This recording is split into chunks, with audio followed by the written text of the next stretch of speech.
How great would it be to get up close and personal with the beauty industry heroes we love and admire, and to ask them, how did you learn to do what you do? I'm Chris Baran, a hairstylist and educator for 40 plus years, and I'm inviting all our heroes to chat and share the secrets of their success.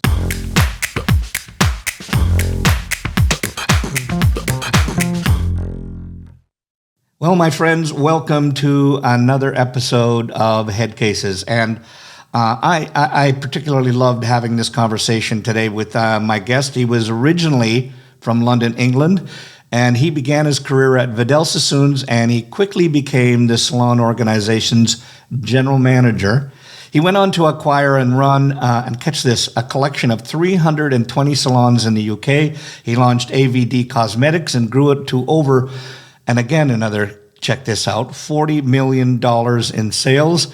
In 2006, he launched Eurisko Design with the vision of designing spaces around the emotional needs of the consumer and accommodating the functionality of service.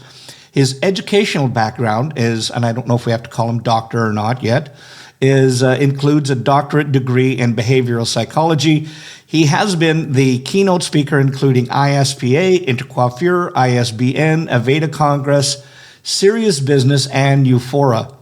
His business presentations included, now I don't know many people that have TED Talks, but he has, and he was on TED Talk with Why People Buy, The Ultimate Consumer Location, Creative and Lateral Thinking, A Window into Consumer's Mind, The Future of the Beauty Industry, and It's Time for a New Business Model. He's also the author of A Window into the Consumer's Mind and From Comfort to Growth. His primary objective is to elevate the level of thinking from owning a salon to owning a business, and I agree wholeheartedly. So let's get into this week's Headcase, Mr., or shall I say, Dr. Leon Alexander. Well, Leon, it is an absolute pleasure to have you, and welcome to Headcases. I am super excited about having this conversation. Thank you. Thank you. And so you said you just got back from, tell me about, in beforehand, we were saying you just got back from an island somewhere. Where is that? I was in Malta and then went to an island called Gozo, which was absolutely picturesque. Really? Flew to London and got a little bit of culture. And I got back yesterday, so I'm a little dry of mouth, let's put it that way. And I'm sure that, I'm not sure how long you were gone for, but I know anytime that I'm gone for any period of time, the right about now is the time where sometimes the eyes will go and start to close on you, et cetera. So I thank you so much for committing to this, even at the jet lag that may or may not be hitting you right now. And if it needs some alcohol to keep it going, I'm okay with that too. So listen, the last time I think when I saw you was we met at Ronit's conference in Florida. Yes. And I saw you speak there, and so I got a little bit of your background, et cetera. But I always like to start with the hair story. So how did you get into hair? I know a bit of your history from when you talked about it, but just so our listeners and viewers can understand your side and how you got into hair. Well, I started off studying behavioral psychology, and I joined Vidal Sassoon in 1969 as a varderer. And a varderer is someone that doesn't get paid but watches. Yeah. And I was there for about 11 years, and I worked my way up to general manager of Sassoon's. Of which I will hope you were getting paid and not a varderer anymore. Yes, I did. Yes, it was in the first 6 months I wasn't getting paid. And what that taught me and what Vidal taught me was the pursuit of excellence, passion, hard work, dedication, to be different, not follow the trends. Think of what the competition are doing, do completely the opposite. And it's at that time in 1980 when Sassoon's went heavy on product. So I decided I needed a fresh challenge, and I, with a partner, decided to acquire salons in the United Kingdom. The problem was I had no money. That's a problem. Just a wee. Yeah. So I knew that the salons I wanted to acquire, and they were a company called Raymond, and Raymond invented Teasy Weezy back home. Yep. It was past its sell-by date. They were a 50s company, but still prestigious name. They were all L'Oreal, and I had a good relationship with Sassoons with Weller. And I went to Weller and said, if you lend me the money interest-free, I'll move them all over to Weller. And they did. And smart. that then gave me another opportunity of another group called Andre Bernard. And they were in department stores. They were not high-end, but they were middle of the road department stores. A lot of women went to department stores in those days.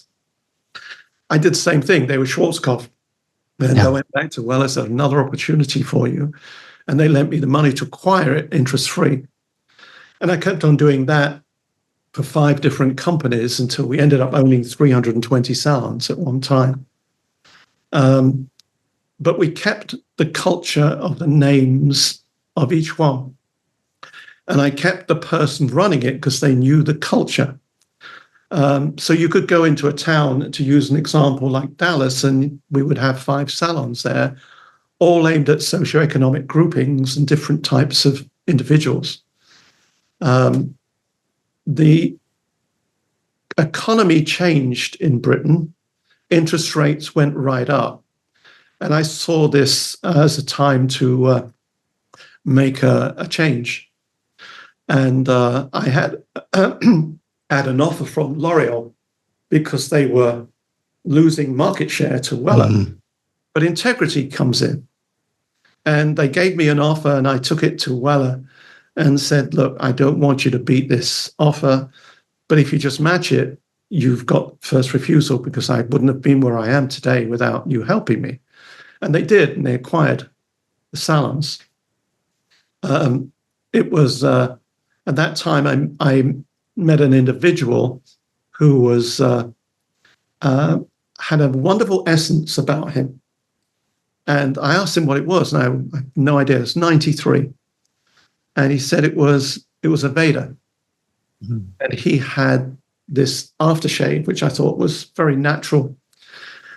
So I did a bit of research, and 2 people had been to Horst in Minneapolis to say, if you give me the distribution, I'll make a lot of money for you. Well, they didn't get the distribution, which led to me that's not what he was into.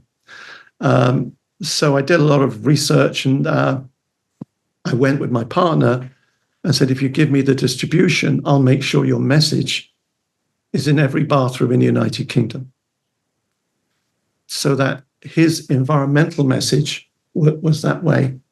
Cut a long story short, we did the Walt Disney thing, think of what the competition are doing, do completely the opposite. We didn't go into salons. We went into department stores. We went into 30 House of Fraser stores, Harrods, Harvey Nichols, Liberties, and learned how to retail. Yeah. And then went into salons to say, well, look, I'm not going to show you from a manual how to retail. Let me take you and show you how to retail. Always better to show someone than tell someone.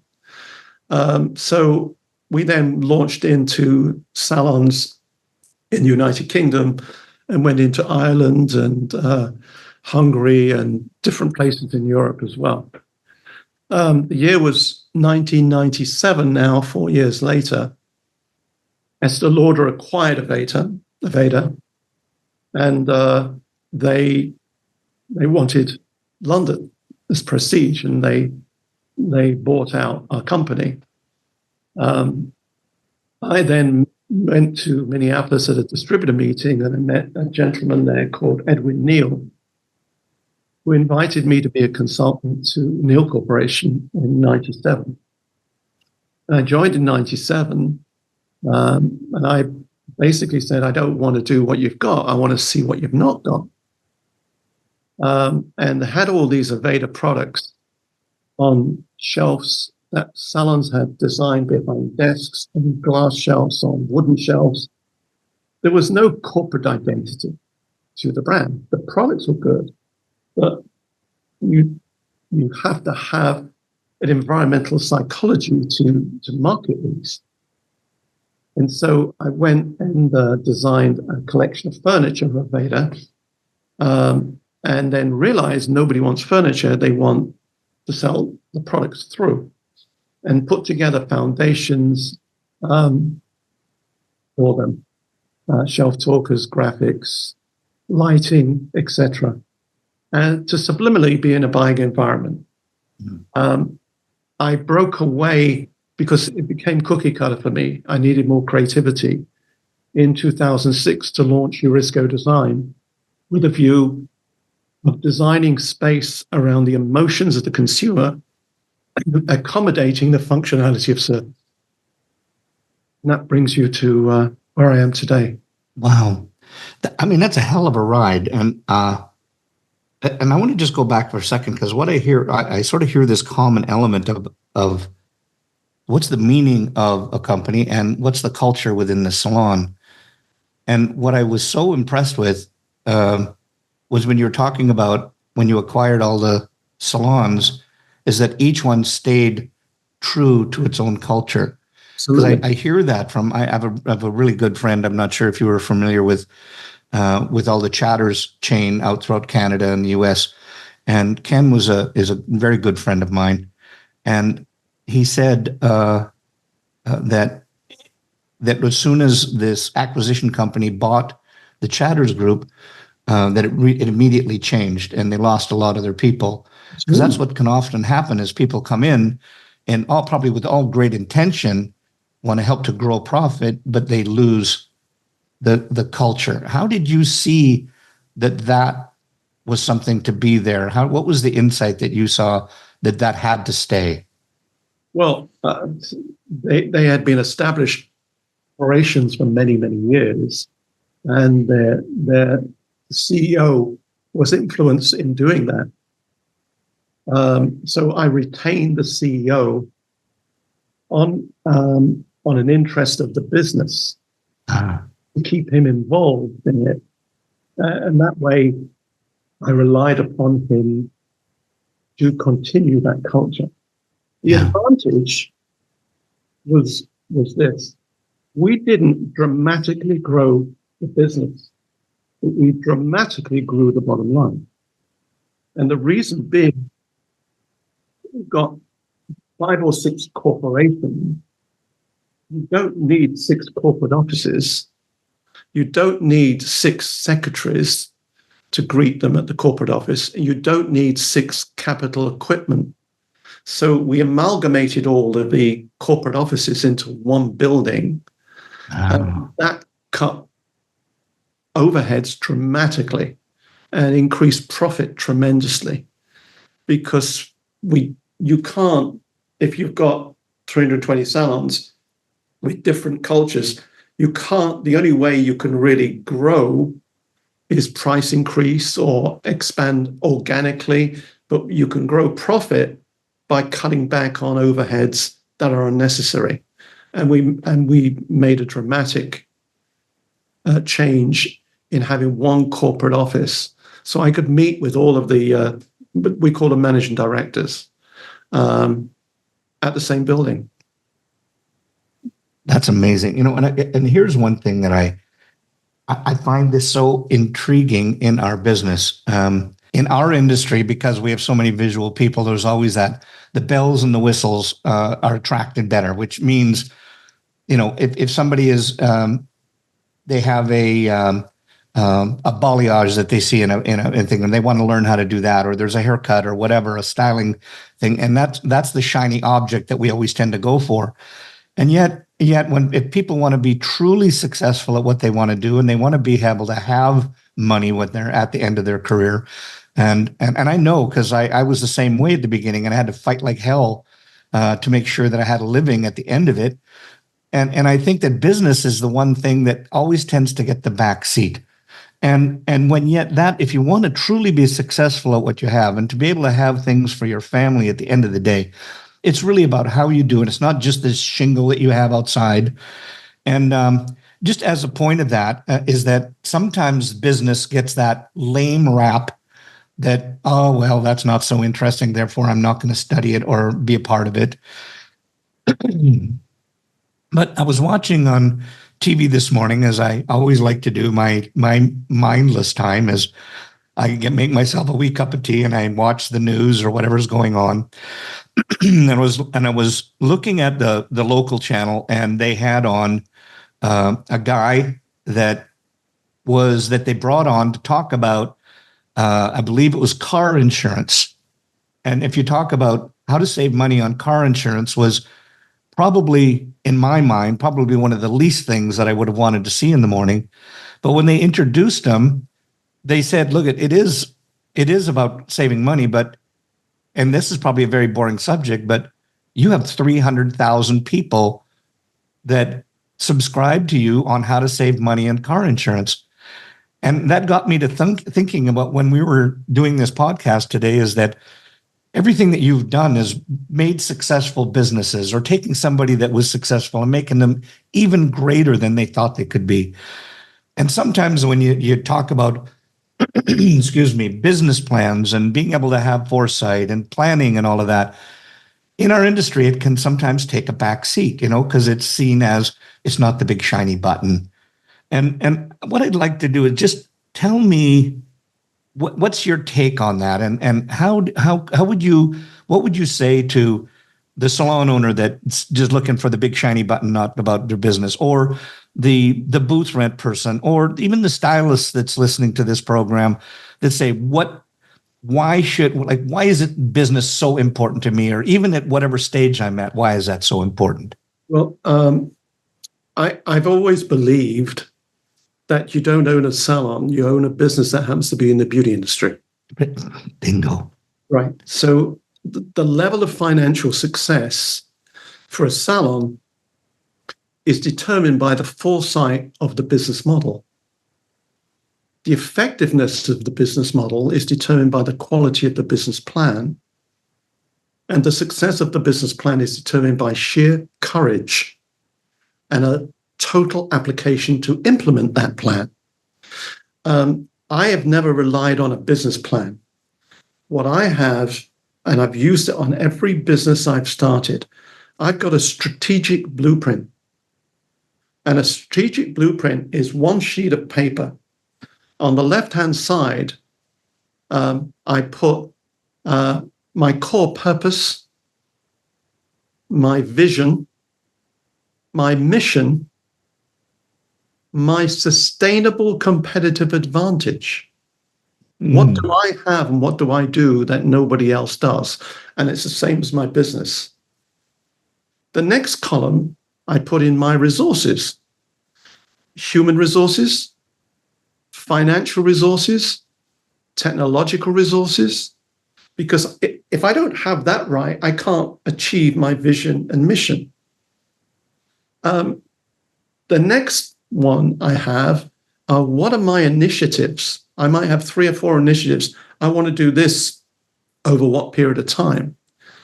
And then the next column are, what are my strategies to ensure my initiatives are going to be successful? And the final column is, what are my key measurements? How do I measure that my initiatives and strategies have been successful? You see, we are in unusual times. This isn't a time for staying in a comfort zone. This is a time for a clear, concise application of a vision that is consumer-centric and profit-centric. That, to me, is a fundamental key. Your expectancy, what you expect, determines outcome. If you change by changing your internal dialogue, you can influence your chemistry and change the outcome. So that's how I kind of see it.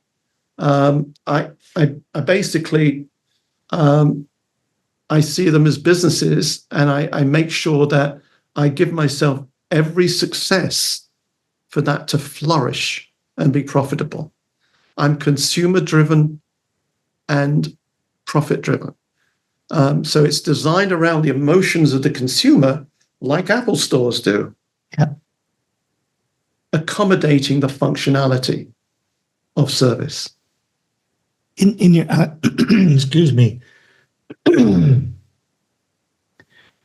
I love what you said about comfort, and that's where I'd mentioned earlier that some of the things that we do have similarities and differences. Like you teach on business and how to grow businesses.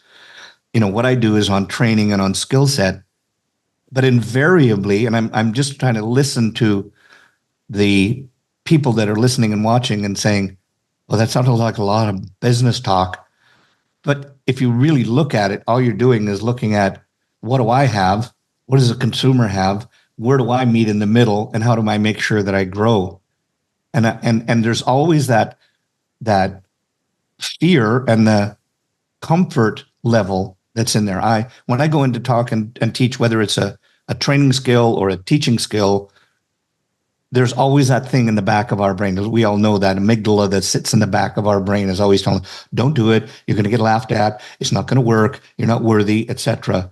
And there's a quote in front. And again, for the readers and what people are listening out there, you've got to get the book that he has called From Comfort to Growth. And inside there, you said, done properly, salon retail can serve the same important human needs as successful businesses outside our industry.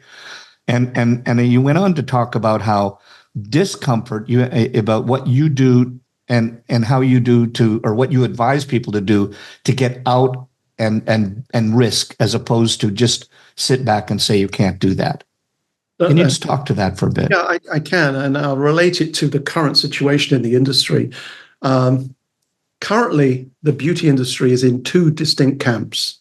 Mm. Those that believe they own or work in a salon, and another more enlightened camp, which accepts that society's moved forward into the digital era. When you marry the two aspects of excellent service and great digital marketing, you've got a business model that has no place for legacy thinking. Mm. In the annals of salon history, we're experiencing a mile marker that points to this unprecedented time. The period where our industry shifted off its traditional axis. Change will not come if we wait for some other time. Right. We are the ones we've been waiting for. We are the change we seek. And it's all within our comfort zone. So we have to realize to take that risk of the comfort zone. At the core of every salon, every great salon that's been successful, sits an ideology. Mm. You're always one decision away from a totally different life and business. One decision away. And people on the comfort zone, you say, well, it's impossible, I'll be laughed at. Impossible is where logical thinking ends. Logical thinking ends. And creative thinking begins.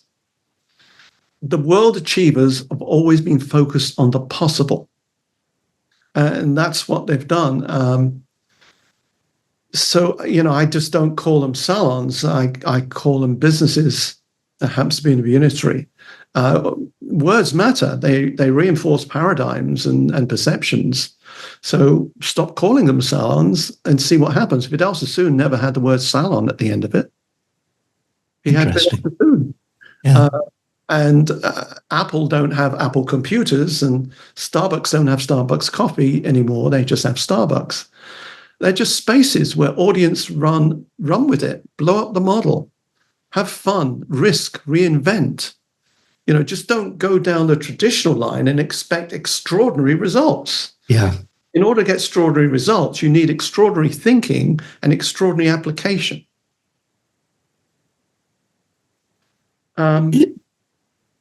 You've just sparked something in my brain, because I agree that we are in a huge shift, and I think even in your book you talked about when COVID hit, that it was I think you went from it changed. It was a catalyst that changed the industry, and traveling, I know, as you do and I do, and you see salons everywhere.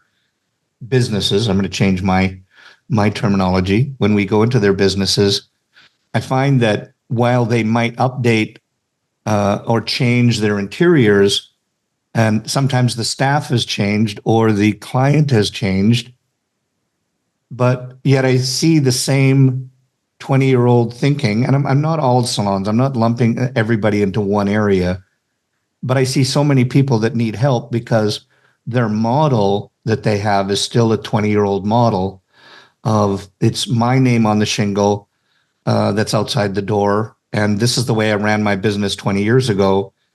And I want everybody, my staff and my customers to conform to that. Right. Well, I mean, following on from the comfort zone, and also you said speak to stylists and that, I just want to share something as an individual. As an individual, decide who you are and how you want to feel. Then reject everything that doesn't align with your choices. It's as simple as that. You're not likely to step outside of your comfort zone into a discomfort, into you're extremely uncomfortable with the comfort zone. Mm-hmm. The view you adopt about yourself profoundly affects the way you think. How you think affects the decisions you make and the way you lead your life. And the way you lead your life affects the vision and mindset of your salon business. Yeah. Yeah. I find you said in your book, it's an illusion that we are, I just wrote it down here. You were talking about positioning, and it's an illusion that we're alone, that we alone determine what we choose. And I think that really says to that, because you went on to say all the details are part of something called choice architecture. And the way you talked about it, I went, yeah, I always think I was making a choice, but it wasn't really just me. Oh. There was so many other things that affected me and the choice that I did make. Correct. Can you just talk to that and give us a little more on that? Well, the choices we make is a combination of things. It's everything that's happened in our life, in our schooling, in our parents. It's the group that we hang with, and that then limits us to a certain direction in life. The choices we make on airlines, the choices we make on that, is because of a combination of things, and we're not really making those choices without the influence. When you walk in a room, you have 5% of cognizant and 95% of subconsciousness. And the reason being is that you've been exposed to commercials on TV. You've been exposed to things you've read in a paper or a book, or you've seen on the computer. And you bring with you into that room everything that you see. So your mind is 5% conscious and 95% subconscious. And that brings that into your business.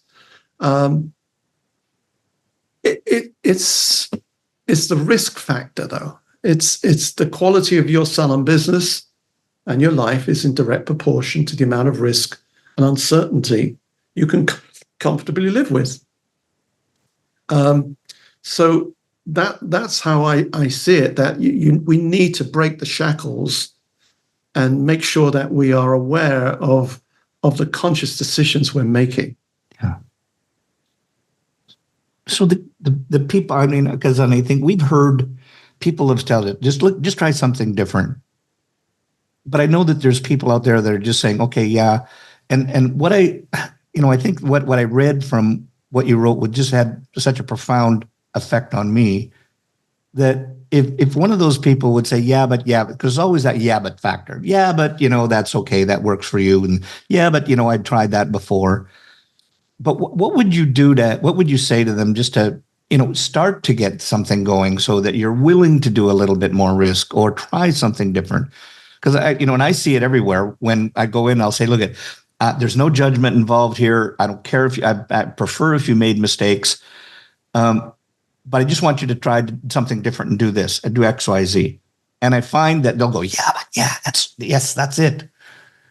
And yet 2 minutes later, they'll walk over and walk to their chair and they'll just go right back to their comfort zone and they'll just do the same thing that they've always done. How do you help that person realize that they're just getting in their own way or whatever? What would you say to that person?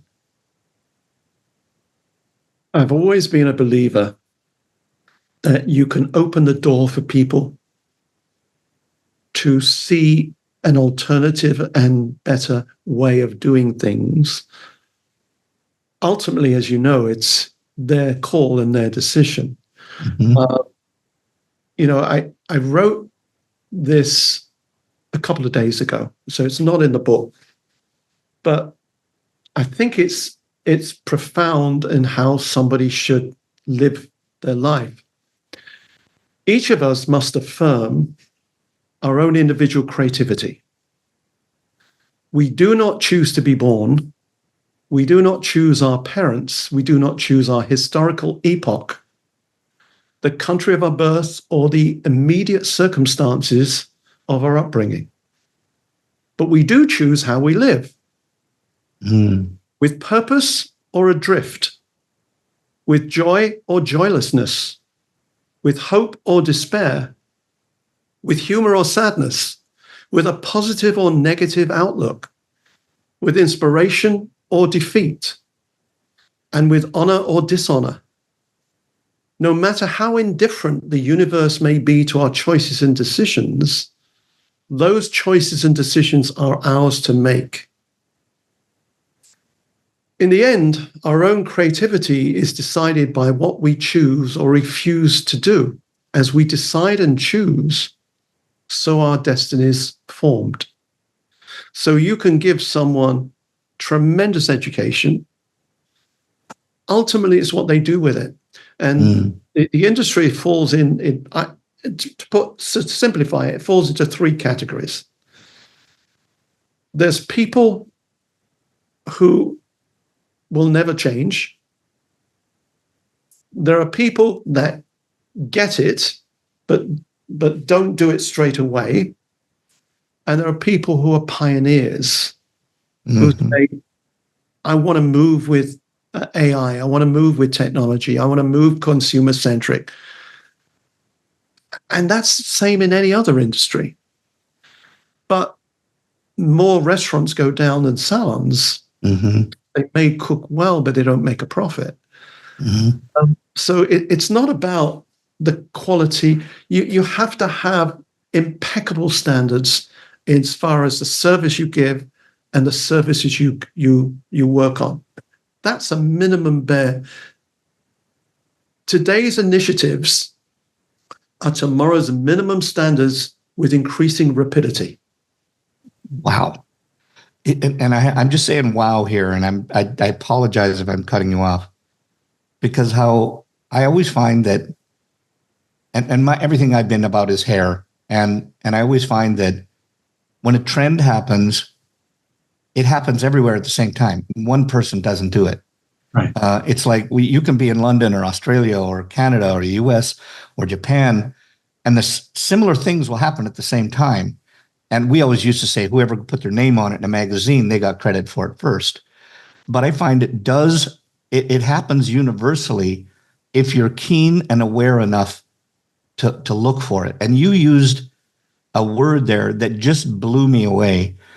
And nobody else will get it right now, but we're working. We have our salon associate program, and we're talking about creating a minimum salon standard for every service that you have of what your quality will be that you allow to walk out the door. So people can still grow into it. But the fact that you talked about minimum standards out there just kind of blew me away about how it happens in business, it happens in hair, and it's happening everywhere else at the same time. And I think that's something that the businesses need to think about. What's the quality standards that you have? And what's the minimum that you would let somebody else represent your business with while it walks out the door? It just kind of blew me away that you said that. So I don't know if there was a whole lot in there, but that was a profound statement to me right at that moment. And I just have to acknowledge you for that. Well, just to lead on another sentence from that, I said it earlier, but it links to you can't build the future with legacy thinking. This episode is sponsored by the Salon Associate Accelerator from trainersplaybook.com. Are you struggling with the time and cost of associate training? Do you feel like your salon is running you? We'll get your associates on the floor, all with 90% less time from you, so you can get back to building your business. Get them world-class design, finishing, color, and client care skills they'll use every day for the rest of their career, while you focus on realizing your vision. Go to trainersplaybook.com and get the Salon Associate Accelerator. And now, back to the show. Give us a little more. When you say legacy thinking, what does that define to? Outside of our industry, technology is far more advanced. When you go into a salon, and just talk about technology for legacy thinking for a minute, you go into any salon that has music, you have a consumer that is maybe in their 20s and their 60s. How possibly could one track of music be appropriate for all people? Now you've got the future. We've evolved from service to an experience, whatever that is. Yeah. Right? The future is not experience. The future is personalized experience. Yes. So if I gave a customer a scalp massage, makeup, touch-up, complimentary, a hand massage, that's an experience. But if I did it for the next two customers next to them, it's generic. Mm-hmm. So the future is personalized experiences and entertainment. We need entertainment in salons. And I'll give you an example of entertainment. There's now a system, it's like a ceiling tile that's 2 foot by 2 foot that goes over a styling station that is voice activated by the consumer or the service provider. And the consumer can say classical music, and classical music will play within this 2 foot by 2 foot square. And nobody else will hear that music. Oh. Wow. The next person can say, I want jazz. And the next person can say, I've got a headache. I don't want any music. Personalization. I got that from the Guggenheim. If you actually stand on a particular space, a voice tells you about the art. So it's not a new invention. It's just not in our industry. Wow. Smart mirrors that are in front of the station, where you can scan the consumer's avatar and superimpose it, and it shows all the products you've used on them. A video comes up, it tells you the features and benefits. So, what you're doing now is you're moving into the future of technology. Yeah. An intelligent brush now, that when you brush the hair, it sends the protein content and the tensile strength to the consumer's phone for treatments. So there's a lot of technology now that really we need to evolve. When the consumer goes, particularly to Europe, I just came back, in salons, let's go to retail stores. In some retail stores, if you take a piece of clothing and you put it in front of a mirror that they have, a model wearing this piece of clothing comes down a catwalk. If you take a piece of clothing and take it into a changing room, it's got RFID, radio frequency, in the clothing. Music comes on appropriate to that piece of clothing. So if you've got kind of Hawaiian shirt, you've got a Hawaiian music.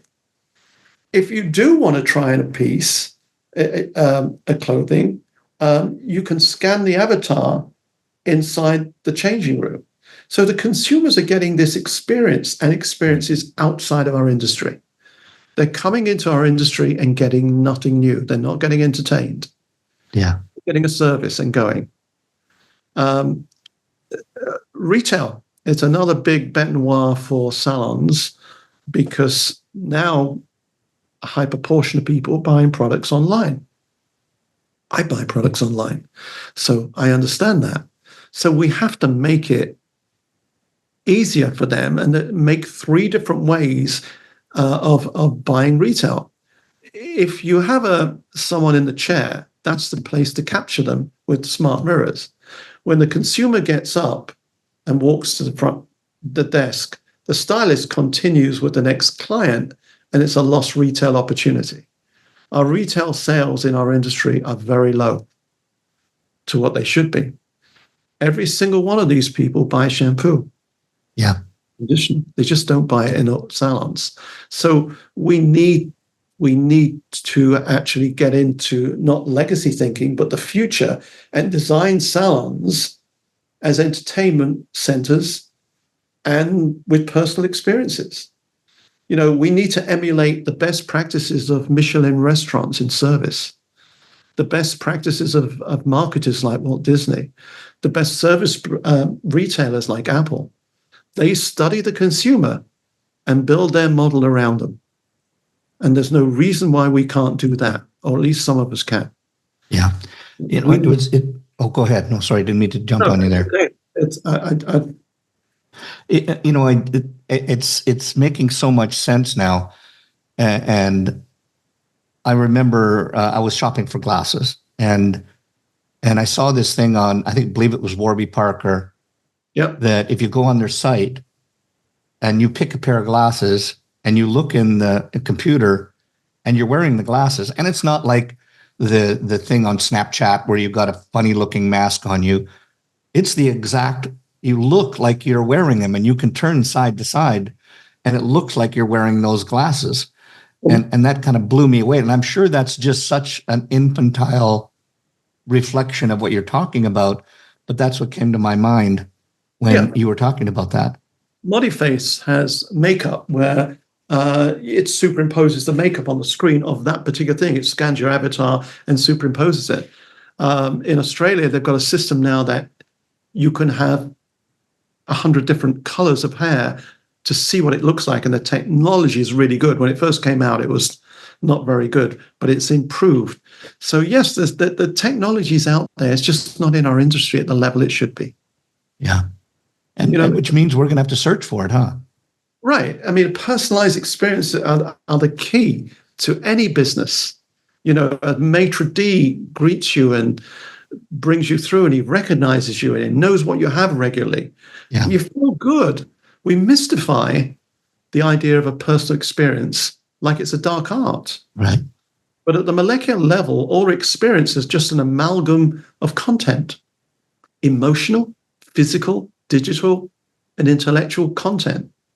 The difference between a generic experience and a personalized one is the quality of the content. That's it. And doesn't that make perfect sense for the problem that the industry is having right now? Because I'm going to speak going back quite a number of years, and you can pick a number on our decades that was. But it used to be that if you were skilled, talented, and a good communicator who could connect with the consumer, that they sought you out. You were the commodity. But now everybody's pretty good at what the skill that they do. They've all got the same color line or a color line that is just as good. They all have similar, all the salons have similar backgrounds. They all have similar skills. They have similar communication devices. But now the consumer through digital is taking a look at, okay, here's Leon's work, here's Chris's work. I went to Chris, but he didn't give me a personalized experience, but yet Leon's prices are similar, maybe a little bit more, a little bit less. His work is every bit as good. I'm going to go and shop out Leon right now. And if Leon makes my personalized experience great, then I'm going to stay with Leon. But if my personalized experience is, and they say, here's somebody else, I'll say, well, I'll never get that personalized experience somewhere else. So you choose your loyalty to a brand based on that. Would you confirm or deny, not to get too political here on any of that? I mean, somebody told me many, many years ago, you get the clientele you deserve. Yeah. Right. So, if you treat people, it in my history of seeing hairdressers, the best, most qualified, technical and creative hairdressers didn't always have the best clientele. Yeah, yeah, The people with the best personality that took care of the customer, they were packed. They just loved them. yeah, So it's relationships. yeah. It's. I loved your expression there, and it's a kind of a twist on. I had a similar experience when people. I would always talk to people that their kids were getting into hairdressing, and we know the response the parents always give, and parents would always come up to me and they would say, "How much money can my kid expect to make in the hairdressing industry?" And I would said the same thing, exactly what they deserve. Right. Well, Is that you put your time and your energy and your money into it, you're going to make a fortune. If you're going to be a slouch and not look after the client and treat them like a lump and be self-serving, you're not going to make anything. So it's a blend of all of that, isn't it? well, it is, and it's even more, as we know, it's a different generation now that's coming into our industry, and maybe not at the volumes it was 40 years ago. Yeah. So we're in the midst of a different mindset from a generation that values flexibility higher than benefits. Yeah. In order to attract a younger employee, we have to think from their perspective, from that generation's perspective. Exactly. It's always important to ask yourself two questions as a salon owner. Would I work for my business? Yeah. What is my strategic competitive advantage? Why would they work for me? And that's fundamentally key. The days where people are queuing at the door to want to work for Sassoons are gone. Yeah. There's so many options in and out of our industry. We have to make it special. We have to care for them. Mm-hmm.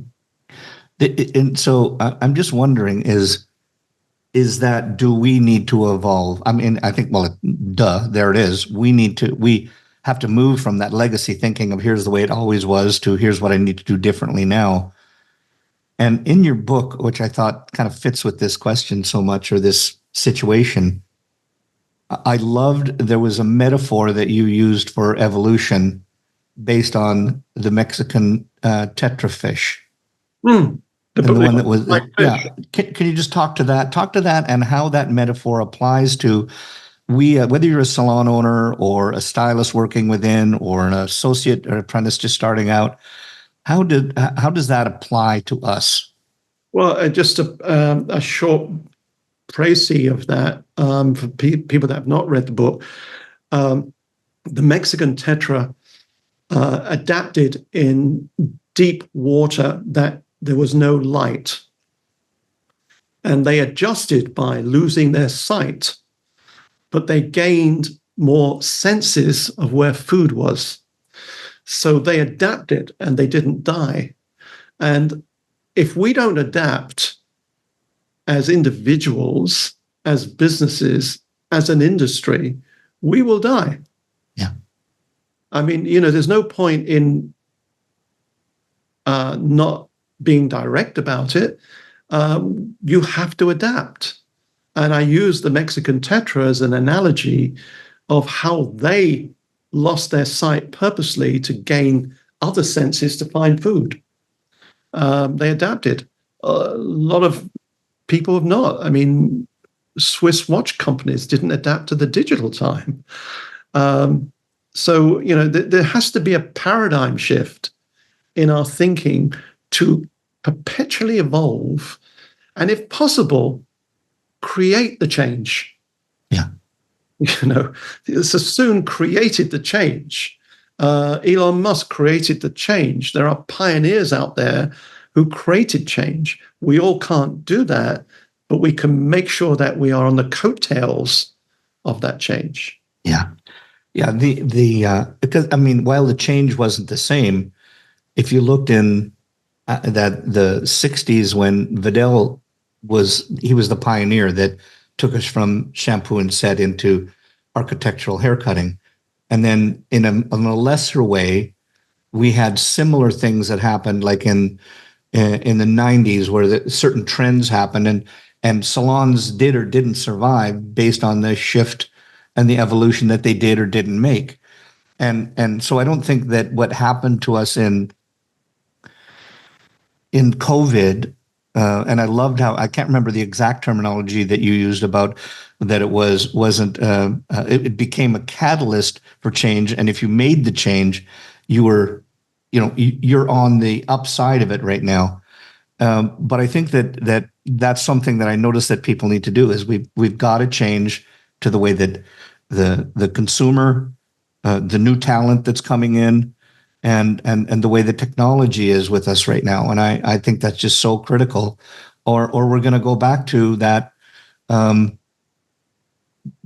person that was in the middle of the road in the 80s, and they wouldn't survive because they didn't have a high price and they weren't giving the service as well.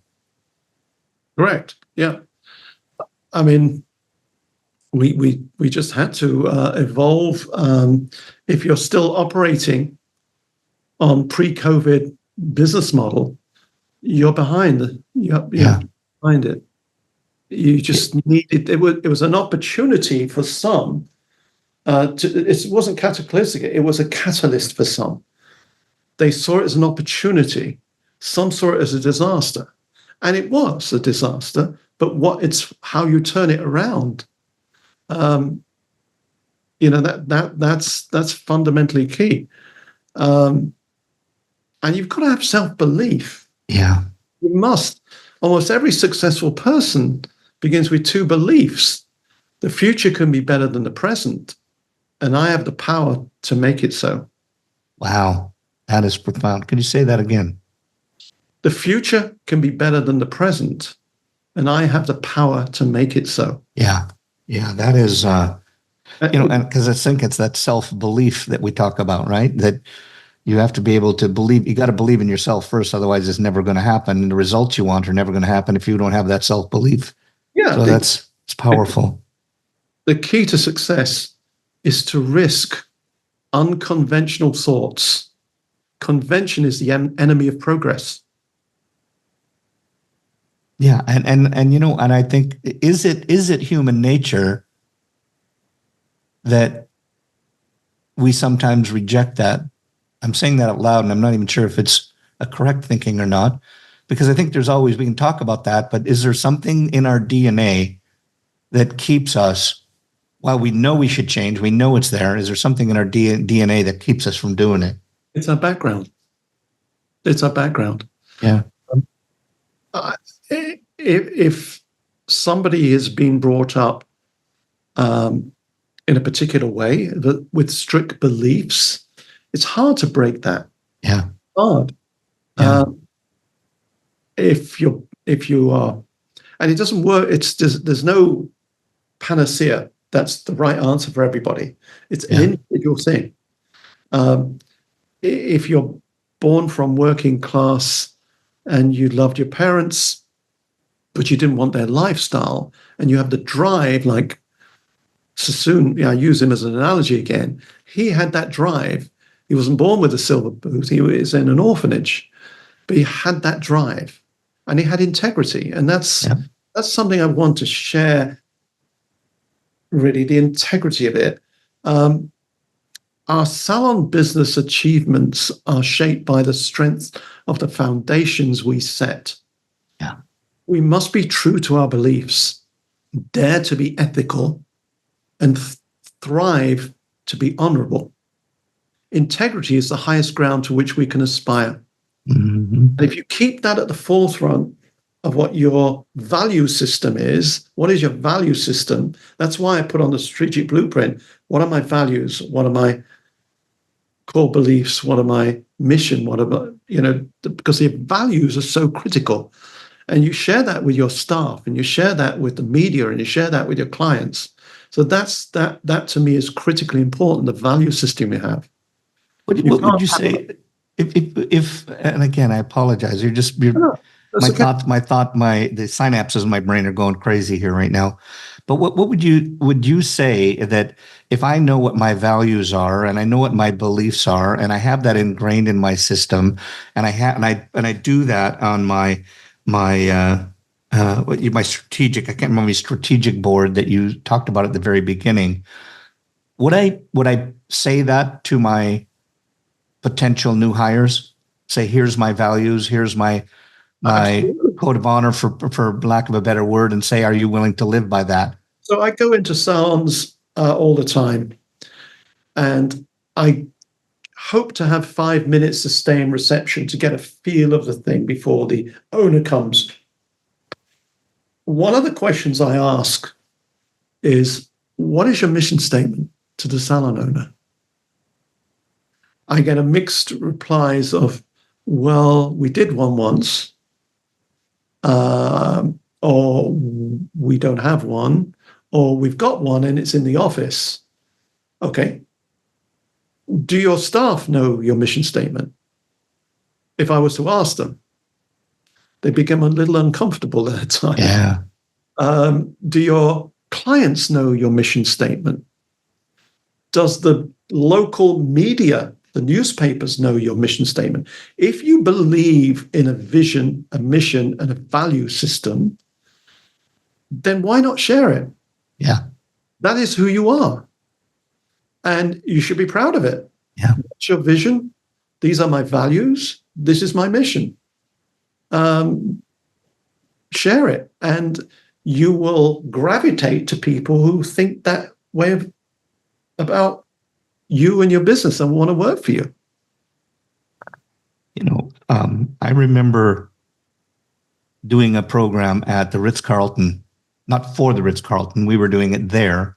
And the people that organized it said, if you ask any one of the employees for the Ritz-Carlton and you ask them what their mission statement is, every one of them can recite it without using a card. And then the second part is that they said they'll give you the card that gives them their mission statement. And I thought, wow, that really lets you know that Wow. everybody knows here's what their purpose is.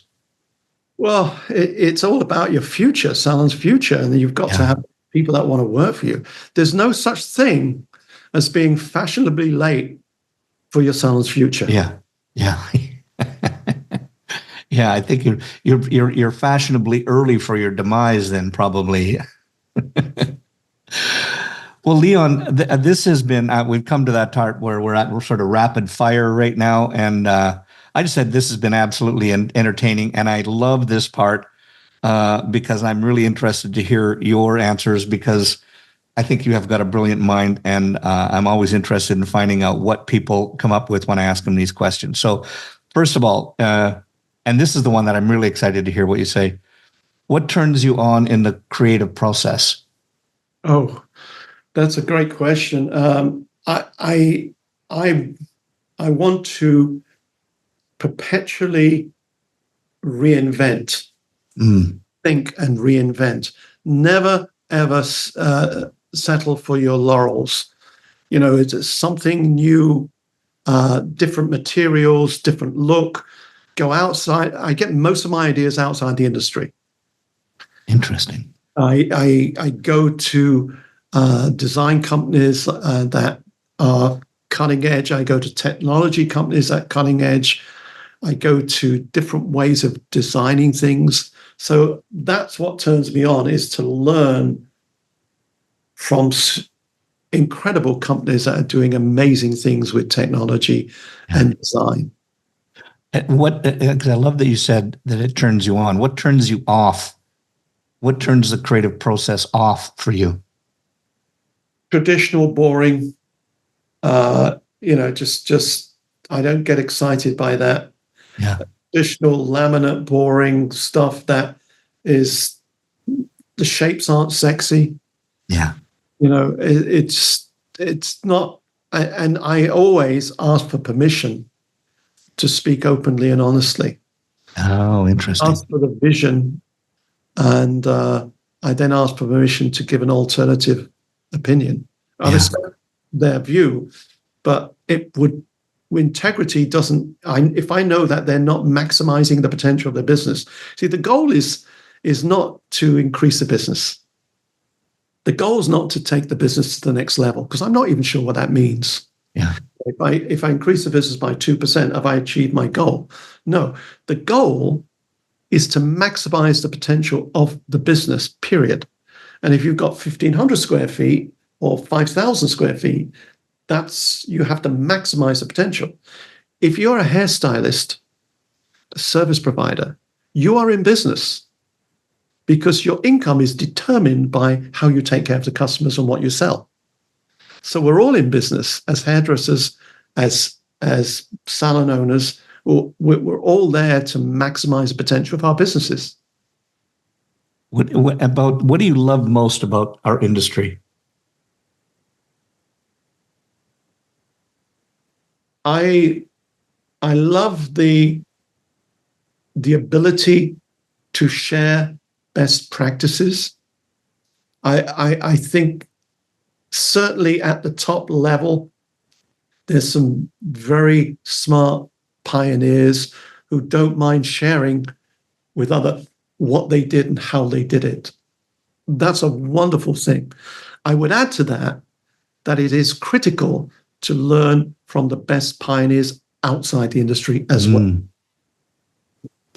And you may have answered this already, but I'm going to continue with it anyway. What do you dislike the most about our industry?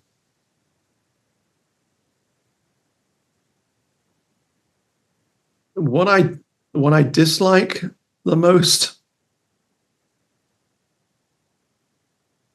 is when people don't try to be the best they can be. I see it all the time. You have to respect someone's work. If you're working in a budget salon and you take care of your customers, that's a wonderful thing. It's not all about high end. Yeah. I mean, most successful companies in the United States are Walmart and McDonald's, because they've got a business model that takes care of the customer and at the right price. So it's not about just pioneers.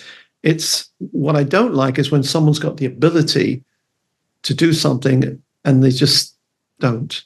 Yeah. Well, a person you admire the most?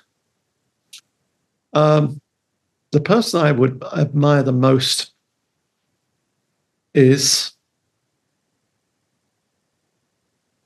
I think there's a few. Comes to mind, the original Tesla, Nikola Tesla, innovator. Da Vinci as a creative innovator. I guess Churchill. Churchill is, when all ends were up against him, he said, "We'll fight them on the beaches, we'll fight them on the shores," and he rallied the whole country. Yeah. And there's lots of unsung heroes who I could name that you wouldn't know that I admire because how they brought up 3 or 4 children on their own. Yeah. So there's a lot of people that I would admire. I get inspired by great stories, personalized stories that, against adversity, they've done wonderful things. Something that people don't know about you. I'm a vegan. I've been a vegan for many years. I'm an avid reader, as you probably know. I'm a member of Mensa. I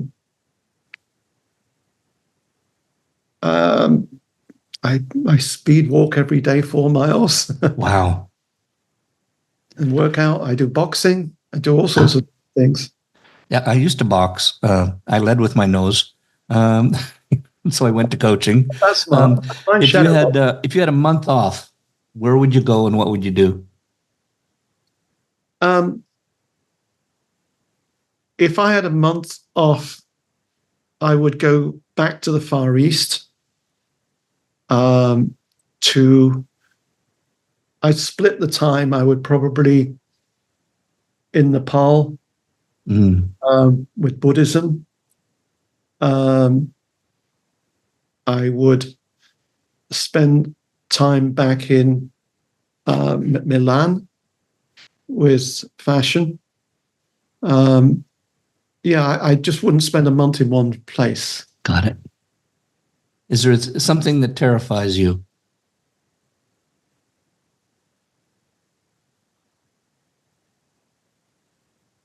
No, I really had to think hard on that, but no. Fear is not something I even have in my vocabulary. Love it. Favorite curse word? Huh. If you knew people close to me, Yeah. in the last 50 years, I think I've sworn once or twice. Wow. Use my vocabulary. I Love might it. say damn. Favorite comfort food? Oh, that'll be Indian vegan curry. Oh, I love curry and I love Indian food. Is there something in the industry that you haven't done, but you wish you would like to, but you want to?